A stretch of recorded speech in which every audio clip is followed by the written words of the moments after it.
It's been 7 years. 7 years since that first trailer dropped and basically broke the internet. We were promised the Minecraft killer. We were promised a deep RPG, a revolution in modding, and a world that felt alive. And then, silence. For years. Well, 2 days ago, Hytale finally launched, but it's not the game you remember from the trailers. It's not even owned by the same company anymore. Today, we're digging into the messy $100 million drama behind the scenes, what this game actually is right now, and most importantly, is it actually worth your $25? Or even the $87 for the Founders Edition? To understand if Hytale is worth it, you have to understand why it took so long to get here. Back in 2020, Riot Games, the League of Legends people, bought Hypixel Studios. At the time, we all thought, great, unlimited money, this game is going to be insane. But money creates its own problems. The team decided to throw away their original engine and rewrite the whole thing from scratch. They wanted it to run on everything, PC, consoles, mobile, all with one code base. That sounds good on paper, but it turned into a development nightmare. By mid-2025, the rumors started swirling. Word was that Riot had spent over $100 million on Hytale, and they still didn't have a playable game. In June of last year, the hammer dropped. Riot canceled the project. They were going to shelf it forever. But the original founders, Simone and Philippe, wouldn't let it die. In November, they basically bet everything they had to buy the rights back from Riot. They became independent again, but they were broke. They had a choice: let the game fade away, or launch whatever they had to start generating revenue and rebuild the team. That's why Hytale is out right now. It wasn't a planned grand opening, it was a rescue mission. And the tiered pricing, Standard, Supporter, and the $87 Cursebreaker Edition, is a clear sign that they need the community's support to keep going. So you pay your $24.99 for the Standard Edition, you hit download. What do you actually get?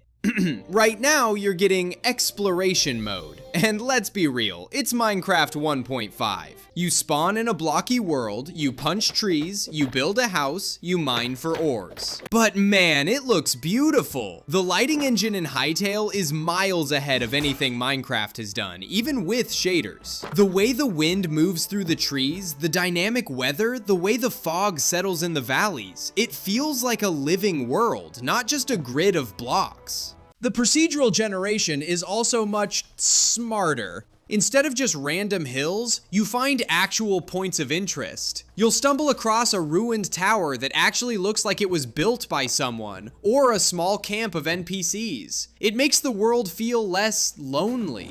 But here's the catch. The combat feels off. It's floaty. When you hit a monster, there's no oomph. It feels like you're swinging a wet noodle. For a game that's supposed to be an RPG, the actual fighting part needs a lot of work. This is where the is it worth it question gets tricky. If you watched that 2018 trailer and fell in love with the story, the lore of Orbis, the dungeons, the boss fights against Varen, I have bad news. None of that is in the game yet. Adventure mode, which is the actual RPG campaign, is completely missing. There are no quests, there's no real progression system beyond get better gear. The deep lore we've been reading about for years, it's just not there. Even the official mini-games, the stuff that made Hypixel famous, aren't in the launcher yet. You can play multiplayer, but you're basically just playing survival with friends. It feels like the developers gave us the foundation of a house. The concrete is poured, the plumbing is in, but there are no walls and no roof. You're paying $25 to stand on a slab of concrete and imagine what the house might look like in 3 years.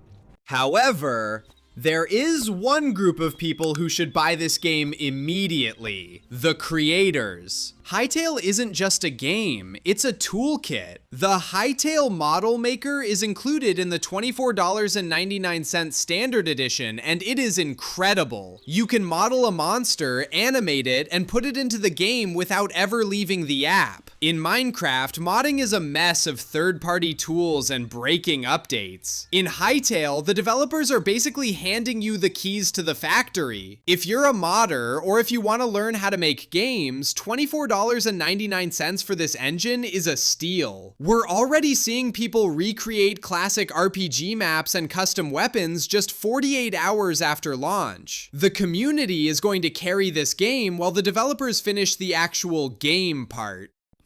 Before we give our final verdict, let's talk about what the people who actually bought the game are saying. We're 3 days into early access, and the reviews are exactly what you'd expect. A mixed bag of hope, frustration, and a whole lot of wait and see. On one hand, the visual experience is getting universal praise. Players are constantly posting screenshots of the world generation, the dynamic lighting, and the sheer beauty of the biomes. The game's engine, despite all the development drama, is clearly delivering on the aesthetic promise of a next-generation block game. The procedural generation of points of interest, like the ruins and NPC camps, is making exploration genuinely exciting, a feeling many veteran players say they haven't had since their first few hours in Minecraft.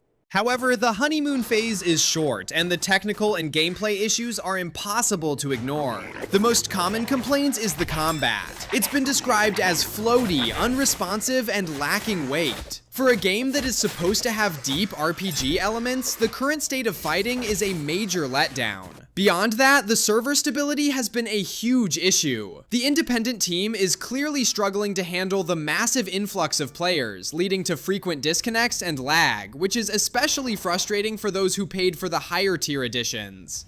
The community is also divided on the $24.99 price tag. Some argue it's a fair price for the modding tools alone, calling it an investment in the future. Others feel it's too much for a game that is openly described as incomplete and bare bones, especially when the core adventure mode is completely missing. The general consensus seems to be that Hytale is currently a tech demo with immense potential, not a finished game. The true believers are sticking around, building and modding, while the casual players are already dropping off, waiting for the promised content to arrive. This is the critical tension we have to weigh. Are you buying the game as it is today, or are you buying the promise of what it might become? This is a game that is being built in public, and the early reviews reflect that reality. A brilliant but very rough diamond. So let's settle it. Hytale, Is it worth your money? If you're looking for a finished, polished game to play over the weekend, no, absolutely not. You will get bored in 3 hours. It's buggy, it's empty, and the combat is rough. If you're just a casual player, wait for the full release, or at least until adventure mode drops. But if you've been following this journey for 7 years, if you want to support an independent studio that just escaped the corporate clutches of Riot Games, or if you're a creator who wants to build the next big thing, yes, $25 is a small price to pay to be part of the foundation. The higher tiers, the supporter and cursebreaker editions, those are strictly for the most dedicated fans who want to fund the development. You don't need them to play. You're not buying a game. You're buying a ticket to the development process. Hytale isn't the Minecraft killer yet. Right now, it's just a survivor. But for the first time in a long time, the future of this world is in our hands, not a corporate boardroom. And to me, that's worth something. But hey, that's just my take. Are you guys playing Hytale yet, or are you waiting for the RPG mode? Let me know in the comments. Don't forget to like if this helped you out, and I'll see you in the next one. Peace.